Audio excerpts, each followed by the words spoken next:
Assalamualaikum warahmatullahi taala wabarakatuh. Tuan-tuan, puan-puan, saudara dan saudari yang dirahmati Allah sekalian, kita jumpa sekali lagi.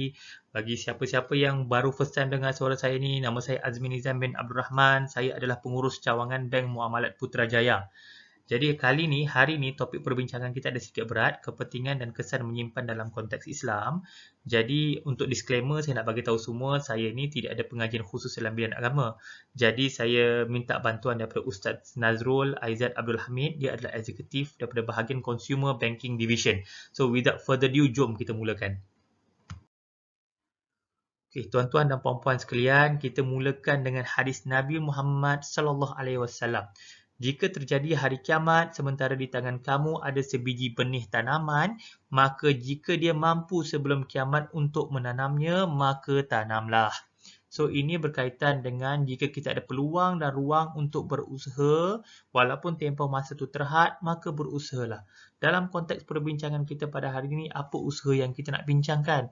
Kalau tuan-tuan puan-puan nampak dalam gambar tu, nampak duit siling kan? So apa yang kita nak ketengahkan kat sini adalah simpanan, menyimpan. Kenapa menyimpan tu penting sangat? Tuan-tuan puan-puan sekalian dah tengokkan apa berlaku masa pandemik COVID ni. Masa pandemik COVID ni, antara inisiatif pertama kerajaan adalah untuk memberikan moratorium kepada rakyat Malaysia.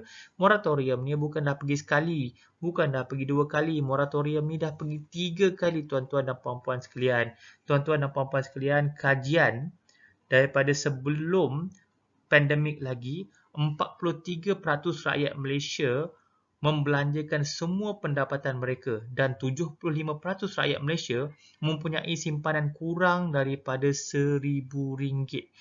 Maka disebabkan itulah saya rasa antara sebab kenapa kerajaan kena initiate moratorium. So tuan-tuan dan puan-puan sekalian, moratorium pandemik 19 ni tak apalah, semua orang kena. So ini kesan nasional. So kerajaan terpaksa ambil tindakan bagi moratorium. Macam mana kalau kesan ini berlaku kepada individu? Ya? Kita tak boleh minta kerajaan adakan moratorium pasal individu punya perkara. So, kalaulah pada bila-bila masa kita terputus punca pendapatan kita, adakah kita boleh sustain our current lifestyle? Boleh atau tidak? Tuan-tuan dan puan-puan sekalian, Allah ciptakan sesuatu itu berpasang-pasangan. Lelaki pasangnya perempuan, hidup pasangnya mati, tertawa pasangnya sedih, kaya pasangnya apa tuan-tuan dan puan-puan sekalian? Wa annahu huwa aghna wa aqna. Surah An-Najm ayat 48. Dan sesungguhnya dialah yang memberikan kekayaan dan kecukupan. Tidak ada ayat kemiskinan dalam tu. So macam mana berlakunya kemiskinan? Dalam konsep ekonomi kita ada satu ayat kita panggil scarcity, ketidakcukupan. Dalam definisi ekonomi, ia bermaksud sumber yang terhad tetapi keinginan dan kehendak yang tidak terhad.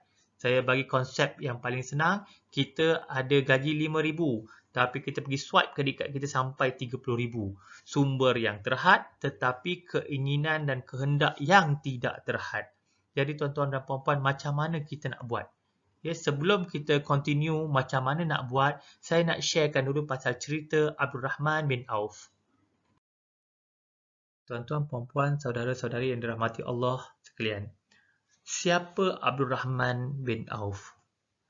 Abdul Rahman bin Auf adalah 10 sahabat Nabi Muhammad sallallahu alaihi wasallam yang dijamin syurga. Tapi siapa dia? Mengikut cerita, Abdul Rahman bin Auf ni adalah seorang jutawan. So di Mekah dia jutawan, apabila dia berhijrah ke Madinah, dia sehelai sepinggang. So dia langsung tak ada duit ya. Dia langsung tak ada duit pada masa tu bila dia pergi ke Madinah. Rasulullah sallallahu alaihi wasallam telah mempersaudarakan dia dengan Sa'ad Al-Ansari. So masa itu Sa'ad bin Ansari offer dia kambing dia tolak. And then offer dia lagi rumah, dia tak nak juga. Offer dia macam-macam, dia tak nak. Tapi apa, dan Sa'ad bin Ansari tanya dia, apa yang awak nak? Dia kata nak pinjam duit. Nak pinjam duit ya. Nak pinjam duit. Kalau amount tak banyak, saya boleh sedekah saja. Dia kata dia tak mau sedekah. Dia nak pinjam duit, kemudian dia nak berniaga. Selepas berniaga itu, dia kata kalau dah untung nanti, dia akan pulangkan balik segala pinjaman dia. Ya? So, itu yang Abdul Rahman bin Auf nak buat. So, apa dia buat? Dia pinjam duit dan dia berniaga. Dia memperbaiki ekonomi dia dan kemudian dia menjadi jutawan semula di Madinah.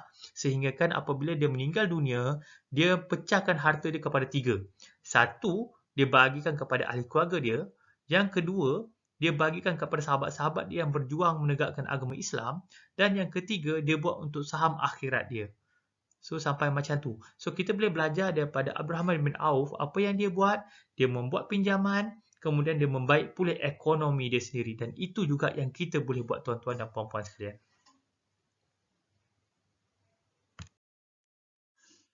Tuan-tuan, puan-puan, saudara dan saudari sekalian, di Bank Muamalat kita ada produk yang kita panggil Personal Financing Cash Eye Muamalat. Produk ini rate dia daripada serendah 1.99%. Ya. Jika tuan-tuan puan-puan ada terbeban dengan komitmen sedia ada, kredikat penggunaan dah tinggi, ada personal financing yang mana kadar faedah dia tinggi, ada kereta, tuan-tuan dan puan-puan boleh konsolidasikan semua hutang-hutang ini menjadi satu dengan produk kami. Kita ambil contoh dekat sebelah ni. Customer ni sebelum ni dia ada rumah yang mana bulan-bulan dia RM2,000. Dia ada kredikat yang mana dia kena bayar tiap-tiap bulan RM1,500. Bermaksud dia dah guna lebih kurang RM30,000. Dan dia ada kereta yang mana bulan-bulan dia kena bayar RM904. So, total komitmen dia sekarang adalah RM4,404 bulan-bulan. Selepas dia consolidate, rumah masih sama RM2,000 tiap-tiap bulan, kredikat dah tak perlu bayar, kosong, kereta dah tak perlu bayar, kosong, dan personal financing baru dia dengan kita, Bank Muamalat, adalah RM1,142, di mana total dia adalah RM3,142. Berapa penjimatan dia sebelum dan selepas? Penjimatan dia adalah sebanyak RM1,262. Jika sebelum ni komitmen dia bulan-bulan RM4,000, sekarang komitmen dia RM3,000, dia jimat RM1,262. Macam-macam benda kita boleh buat dengan RM1,262, termasuk menyimpan. Ya. Jika customer ini decide nak menyimpan, di mana dia boleh simpan? Jadi tuan-tuan dan puan-puan, jika kita decide nak menyimpan, simpanlah dalam ASB Financing.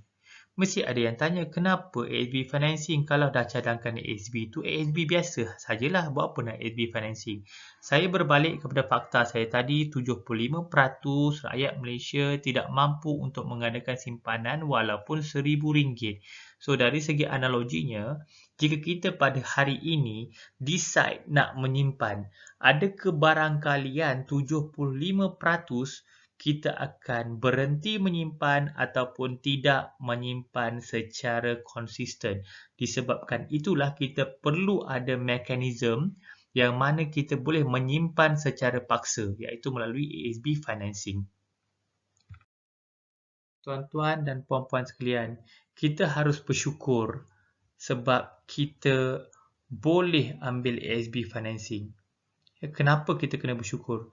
Tuan-tuan dan puan-puan sedar tak? Dalam banyak-banyak pelaburan di Malaysia ni, terutamanya pelaburan unit amanah, ada atau tidak pelaburan yang boleh dilabur menggunakan pembiayaan? Ya, ada atau tidak? Hanya ada satu sahaja pelaburan unit amanah yang boleh kita labur melalui pembiayaan, iaitu ASB Financing. Dan kita kena fikir, tanya pada diri kita, kenapa ASB Financing boleh digunakan menggunakan pembiayaan untuk melabur? Kenapa? Kenapa Bank Negara Malaysia tak halang? Cuba fikir, kenapa rasanya? Tuan-tuan dan puan-puan sekalian, ini adalah jadual perbezaan antara ASB simpanan biasa dan ASB pembiayaan. Kalau tuan-tuan puan-puan tengok, simpanan dia sama bulan-bulan, RM504.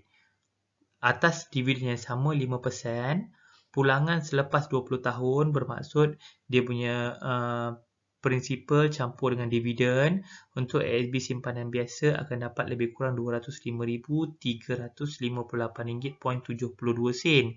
Tetapi untuk ASB pembiayaan, pulangannya akan jadi RM237,674.36. So, keuntungannya adalah sebanyak RM32,315.64. Ini adalah poin nombor 2, kenapa saya menggalakkan simpanan ASB melalui pembiayaan. Jadi saya rasa tuan-tuan dan puan-puan, saudara dan saudari yang dirahmati Allah sekalian, ini sahaja perkongsian saya pada hari ini. Jika siapa yang mendengar berminat untuk buat free credit health check, bermaksud kita akan tengokkan tuan-puan punya scoring kredit, kita akan tengokkan situasi psikis tuan-tuan dan puan-puan, dan dalam masa yang sama kita akan bagikan advice semua secara percuma. Tuan-tuan boleh WhatsApp pada saya, hubungi saya atau masuk dalam link yang kita dah ada ini, ataupun tuan-tuan dan puan-puan boleh scan dekat QR code itu. So, ini sahaja perkongsian saya pada hari ini. Terima kasih banyak-banyak. Assalamualaikum warahmatullahi taala wabarakatuh.